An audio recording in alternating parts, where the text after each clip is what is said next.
You're live on a Sunday. Greetings and welcome and salutations and blessings, and hope everything is well in your end of the neck or neck of woods, whatever.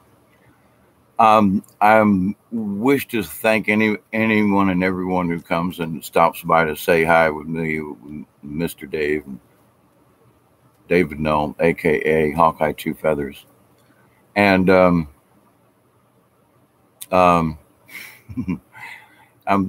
if the title of this story or the beginning of this is Bridge Trolls, Earth Magic, and Otter and Beaver's Miracle.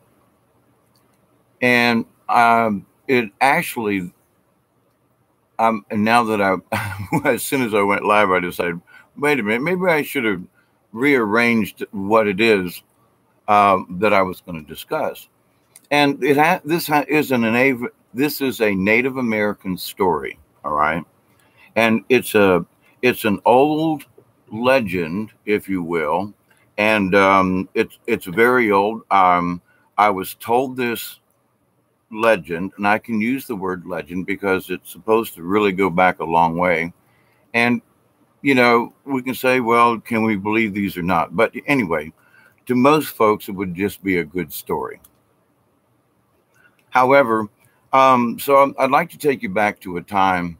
Now, animals still do talk to one another, but think back to a time when I've known native shamans who can still, uh, I guess they get the animal's attention, and they almost like mind meld with them. It's kind of strange to see, but the deer or whatever the animal is will understand. I've had several incidents like that, and I've spoken about those instances in other videos and things. But anyway, so um, there still is a time when we can speak with animals. A lot of people have pets, dogs, cats, horses, whatever. And that if you have a rapport with that four-legged or that critter, whether even if it's a fish, sometimes, I mean, seriously. And so it's like, okay, so in the olden days, long before machines, other than wheels and basic things, humans and animals were able to speak a lot more together. They were able to just speak to one another. The deer, it was sort of like a common language. Bear had their own speech. Elk had their own speech, but they could all speak like in a common natural language, if you will. And so they could communicate basic things. And a lot of times, like the lead bull in a herd of elk or deer or bear, whatever, the eldest usually had more knowledge than the younger animals, which is usually true in most cases. And so they would be the speaker for the bear or for the elk or for whomever. Now, the other animals could speak, but it was always given preference to the elders of the groups simply because they had more experience speaking in this common tongue between the different animals. Now, so the story goes, and now many tribes, many nationalities, many different people, all across the planet on different areas, whether it could be China or Thailand or Africa or South America or North American Indians, like I'm related to the Cherokee, Choctaw, and I'm and Creek. I can't forget Creek because I'm down here in Creek territory. But so the animals were getting together. They came, they all the animals had got displaced due to a large storm. And so the animals had to run between the storm from the lightning and the tornadoes, and the lightning set the grassland on fire and burned them away from their normal habitat and sent them on a journey. And so all of the animals, because of the fire and going across the plains and so forth, all types of animals moved before the fire. And so they finally, they reached a gully and a river of sorts, and the fire died out because it couldn't jump the water.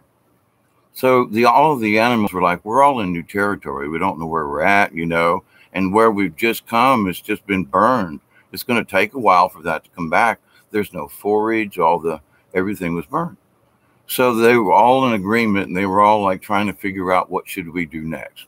Well, first thing they did was they took stock of this stream bed, and they were like, woo, there's enough water here. So Bear decided that he would go downstream because bears like to have more water to get in and roll around in. And the smaller animals were in agreement that, the smaller animals, they preferred, like squirrels and chipmunks and stuff, they could feed off of any type of, portion of the stream. Now, the deer and the elk and the other critters like that, they could do with a moderate stream. Well, so the animals started laying out their own territory. The bears started occupying a particular portion of the river, and all the critters, all the animals, all the different kingdoms started setting up and down this river. And once they start getting set up, they didn't see any reason, even when the plains started to grow back up with grasses, that they should move back. They rather enjoyed this river. Well, so as the critters go, the bigger animals have a tendency to run out the smaller critters. And so it was in this case. So when it came time for the smaller animals, now the chipmunks and squirrels, they could run up trees and they could sneak down to the water. And so they were not much of a nuisance. But now when it came to the otter and the beaver, they required much more. And so every time the otter and the otter was always swimming up and down the river and always getting in the way of the other animals, scaring away for the fish and turning up the water. And so the other animals like, go away, move upstream, move upstream. Well, same thing with Beaver. Beaver had his big tail, liked to splash it in the water, scare all the fish away, stir up everything. Actually, in some ways, worse than the otter was. And so they were sort of banned upstream. So the otter and the beaver decided that they would just team up. I mean, they had been pushed so far upstream to where it was just a trickle, a spring coming out of the side of this mountain. So they struck a deal between them. And Otter was like, I really like ponds. And Beaver was like, I'm scared for my family, and I really like to have a pond too, also. So Beaver said, look, I've got teeth that I can gnaw trees down, and I've got a big flat tail that I can pack mud. You, Mr. Otter, have really fine dexterity with your hands. You can get rocks and smaller sticks, and you can help me build this dam. And between you and I, we'll be able to build a dam right here. And they picked a spot out that was very far upstream. And like I say, it was just a trickle of water, I say trickle, a small spring coming out. Enough water for them. So immediately they started clearing the area. They set up where they felt where the best place was between the sides of the hill that would catch the most water. And together they worked, and for a couple of days, all of a sudden things started taking shape. A couple of days later, they've got one good layer, and now the water's starting to back up. Within a month, they had a beautiful small pond that was big enough to build a hutch out in the middle for the Beaver family, and the Otter family had plenty of room to have a place up inside the dam, which also meant that he could keep an eye on the dam in case anything started. And he would alert the Beaver then to come out and help him in case of a rainstorm or something like that. So several months went by and everything was just fine along the river. Oh, all the animals were just as happy. They were tickled to death. And then the summertime came. And the heat came. And the wide stream downstream by the Bear was starting to dry up. And further upstream, the stream where it was, maybe 50 feet across was now only 10 feet across. And where it was 6 to 8 feet deep in places was now only 3 to 4 feet deep. So the river was way low. And as the summer progressed and on into dog days in August, which is coming up in a few weeks for us, that everybody was arguing over the water that was now had become a trickle. So all of the animals noticed that there was always a trickle. So they followed the trickle upstream.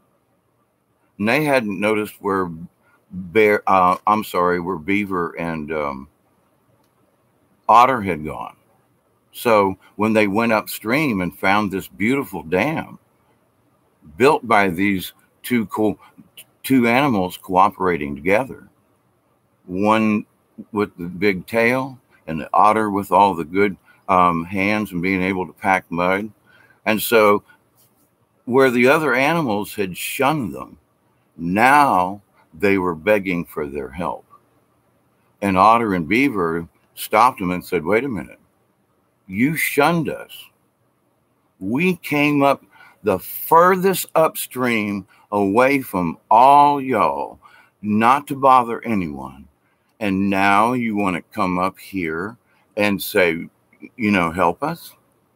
Well, but then the other animals are like, but,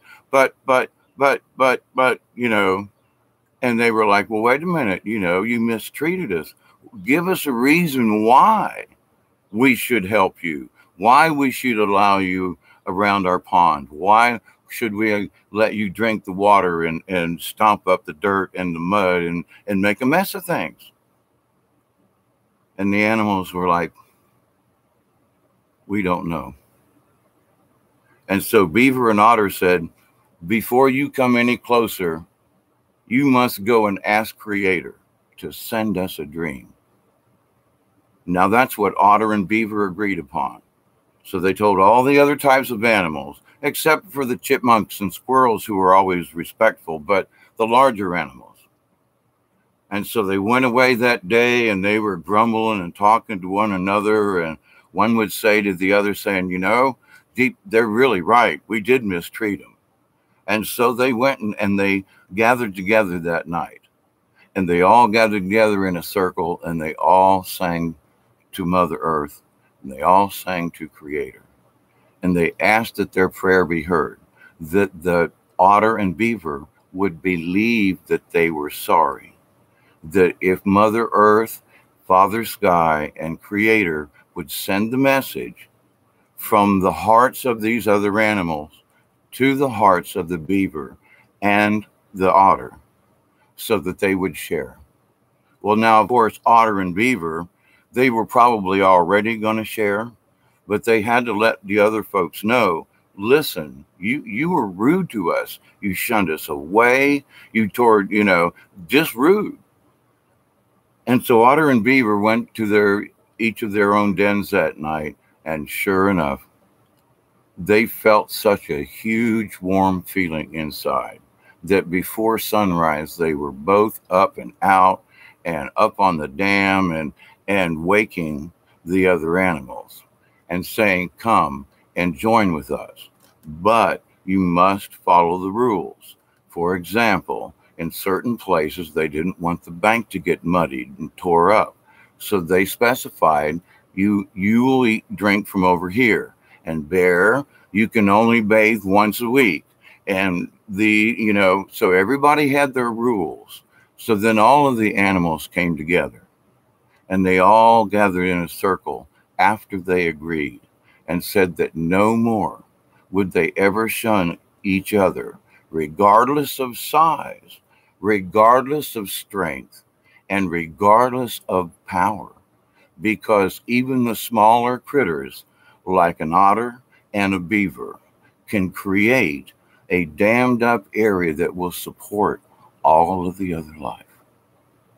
So where it used to be that bear and elk were the highest in reverence and honor, that after this incident, both Otter and Beaver were placed above in the rank of how many people, I mean, how many different species and animals had been saved by these two beings, Otter and Beaver, working together, and how much they saved and solved all these issues.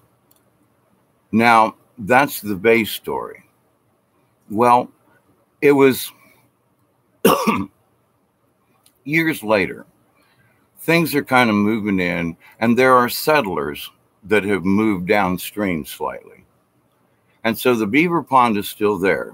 The otter and the beaver families, the originals have passed on, but they're youngins. And so it's like the second or third generation who are now living in the beaver pond. Same with a lot of the animals that live downstream from the beaver pond. So each time that there was a new generation, they would all come together and they would all say the same prayer together, that we all agree between all of us kinds with Mother Earth and Creator to share the water and to never fight over it and to always be respectful to each other, and that size doesn't matter. And they would go their separate ways, and so but there came a time though when there were different types of critters that moved in at the into their territory, if you will. So the river wasn't very wide, and because there was a lot of man traffic crossing back and forth the river, there was one particular point where they decided to build a bridge. So the white man actually it was the natives that built this bridge way before the white man came. But they built this small pathway type bridge, and it just helped them to cross. It was just easier. And normally they wouldn't build such things, but there was so much traffic across this one area that they had went to the trouble of building a bridge. And so once the bridge was built, though, there was a very odd thing that happened. A bridge troll moved in under the bridge. No one knew where the bridge troll came from. In fact, one was seen harassing any of the wagons went back and forth across the bridge. And ugly things stayed under the bridge in the daytime, but loved to roam around up and down the river at nighttime. Now, the first troll was ugly and brutish enough as it was, but because he stayed up in the top of the bridge, a lot of the other animals couldn't get to him.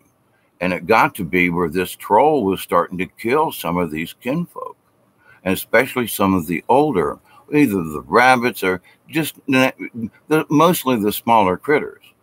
But at the same time, though, all of the animals had made like this NATO type agreement up and down this river, and that they'd all agreed to help protect one another. And so Bear, he was concerned that some of his friends were the little squirrels and things, because they would show him sometimes where the best nuts were, and they would go up the tree and shake the nuts out for the bear to eat. So the critters all worked together.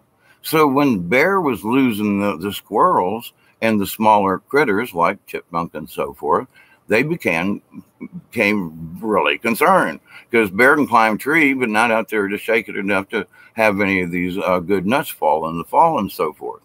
But anyway, so as the smaller critters were being taken, killed, and then found out later eaten, and imagine coming up, whoever you are, and come to find that one of your family members or good friend eaten on the side of the river there. So they reformed their coalition, if you will. And so the animals from upstream, like Otter and Beaver, they came downstream, and they met near where this bridge was and where the bridge troll lived.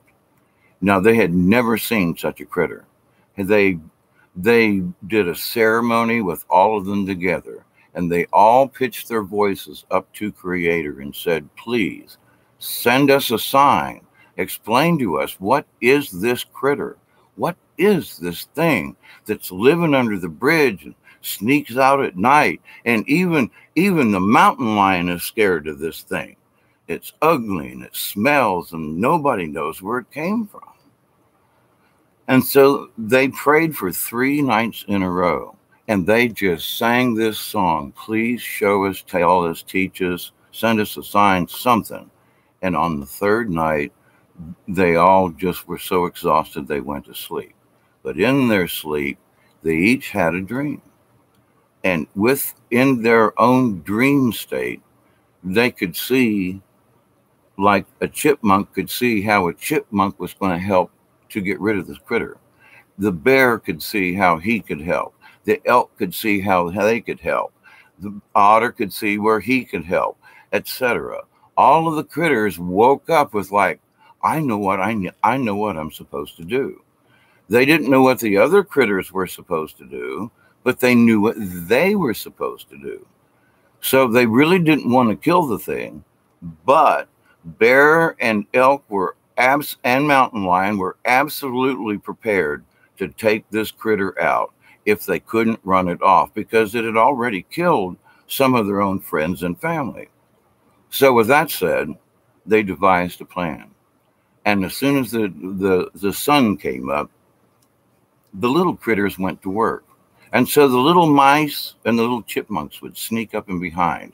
And as ugly and nasty as this thing smelled, they would crawl up on it and just tickle its fur and then run away and hide. And the troll just couldn't get comfortable. Well, then Snake just absolutely loved it because it was a great, big, bulky, smelly thing. And the snake just slithered up out of the grass and almost wrapped himself all the way around the troll's head until the troll woke up and threw the snake off. And so each of the critters had their own task to play. And what it did was each of them agitated the troll in their own way. And finally, about midday, the troll was so aggravated because he'd been losing sleep. He goes to bed at sunrise and gets up at sundown. And so even the owl had stayed up to buzz down silently underneath the bridge and sit there and whoo and holler out and then wake up the brute and then silently fly off. Well, at about noontime that afternoon, sweltering heat, it's supposed to be, that troll's supposed to just be in deep slumber up on a nice, cool bridge. And then he just can't take anymore. He comes out and he is bombarded with Beaver, who's throwing rocks with his tail. Otter has set up a line of rocks, pelting this thing. And this troll comes out with a club, starts swinging. Well, as soon as he starts to knock off one of the critters on the bridge above him, Elk steps in and stabs him right dead in the backside. And about that time, Bear come from the other side of the river and bounded down the bank and grabbed that troll by the back of the neck and slung him as far as he could, clean out of sight, the other critters say. And then he never saw that troll again. Now, the animals, once that troll was gone, no one had gotten hurt. They had followed their dream. They did what they felt was right in their hearts. Despite losing their own friends, they still resolved to not hurt this being, even though it had hurt them. Now, if that being had come back, if that troll had come back, they all agreed after, while they were celebrating, that if that troll came back, they would have to deal with him for real. But they had a plan for that too. So, but what they did was right after they got rid of the troll, they made their prayer, and they asked for a prayer of protection. They said, Creator, thank you for the help in giving us our dream to work together in unity to solve a problem with an ugly troll and to save us from all these other issues that the troll was creating, upsetting the balance. They asked Creator, they asked Mother Earth, please keep that being away from our area, because if he comes back, then we will have to kill it, and we don't wish to. So they prayed. They each gave like a nut or something. They built a nice little fire, and they gave up their offering and said their prayers, and each went off and slept nice. And to this day, as the story goes, the troll never came back. That because all of the animals worked together in a respectful way, even to get rid of the worst, nastiest, stinkiest, ugliest troll there is, that with kindness and with just a little bit of aggravation, they were able to rid that troll from their area and from underneath that bridge forever. And they used what most of us would call earth magic, because they asked Mother Earth and they asked Creator to help them to work together to solve the issue that was plaguing them all. Now, why am I telling this story of the otter and them working together? Well, it's because right now the entire planet is in a similar situation.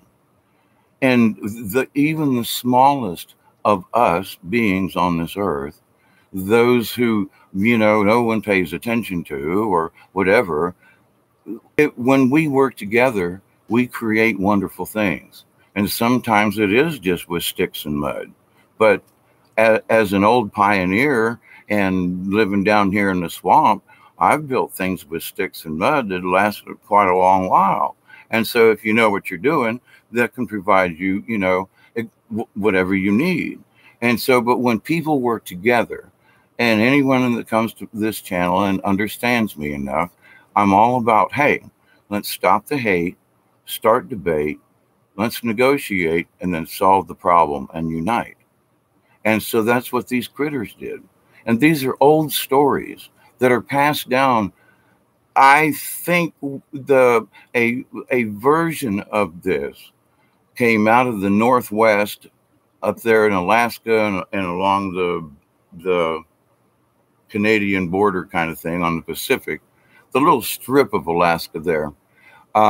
That story could go back like 3,000 years, being told similar to what I just told you, but in their native tongue. They had different words and things, but anyway, but very, very close. So these are ancient stories that I'm telling you. And the thing is, though, there's so much wisdom in those stories. How we're all animals, we're all here on Mother Earth, and when we work together, despite whether we are a bear or an elk or a chipmunk or a squirrel or a beaver or an otter or an owl or a hawk, doesn't matter. All beings, all races, all things, all animals. We are being retuned with all these new cosmic energies that are on the planet. The Schumann resonance was really up the other night. It went down, but there is spiking again. But to the point, though, we are waking up in ways that are not necessarily ascension or anything, but our brains just like kicking into a different kind of gear. It is tuning into a different radio frequency. But the thing is, because every single one of us is unique with our makeup, we're all similar. We all got brain cells, blah, blah, blah, but we're all firing on a different frequency. I mean, we just are. We have a lot of similarities and a lot of things that are like kind of related. I mean, between us, I'm thinking of brain patterns and so forth. There's still a distinct difference between each individual. That's what makes us us.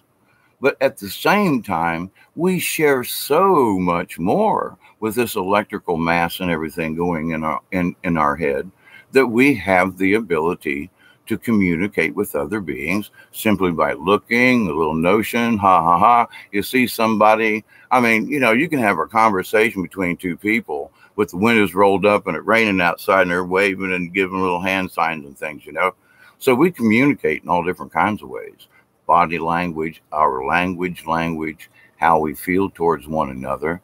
And I'm just here to say that, you know, think about how, you know, sure, this is an animal story, but I've been in nature enough to see this, where the beaver on my property, I have a beaver and an otter, okay, that roam up and down the little Clockney River in my backyard. So I have actually seen what the otter and beaver do together to build up pools on the river, especially now that it's been so dry and the river hasn't run that much. And so the otter and the beaver work together, so there are deep pools down on the river that, and some of them, even in the worst drought, still have water. And I believe they're actually filled sort of like an artesian spring. It's not bubbling up, but it just never goes dry. And there are several big holes along the river back there, and some of them are pretty deep, even when it's dry like this. But to the point, though, the otter and the beaver to this day, because I have witnessed it myself in the wild, they still work together. After all these thousands of years of this story being passed down, these critters still work together. Now, folks call them dumb animals. Otter, beaver, okay, Wildlife Channel, blah, blah, blah. But if you really knew what the beaver and otter and all these other critters did for the rest of the wildlife ecosystem, because it provides algae, places for frogs to hide, little pools. Now minnows can grow and all different other kinds of things. Ducks can fly in and but if there's just a stream and it dries up, everybody loses, you know? So the fact that these animals work together still to this day, I mean, I can take you in my backyard and show you where there is a dammed up place. And I can show you where the beaver depending on how much they've been traveling lately, and we've had some rain showers that will wash out the tracks, but I can show you places where they walk up and down the beach in my backyard. So I'm very aware of this. So this is my otter beaver story that I'm presenting to all of you to have a happy Sunday. I'm going to go do some other things and try to work the kinks out of my back. I had to do some rearranging. Whatever. Well, I know what I did. I moved about 400 pounds of feed and seed and concrete block and everything when I went to town the other day. And of course, I loaded it into the truck, and then I had to unload it when I got home.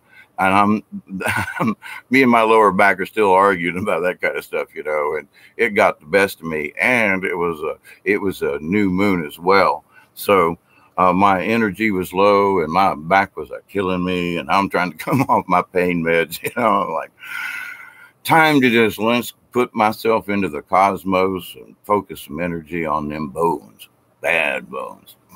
But at least I'm walking today. So, and I've only had 2 aspirin and something or other anyway. Oh, and my Benadryl. But I digress.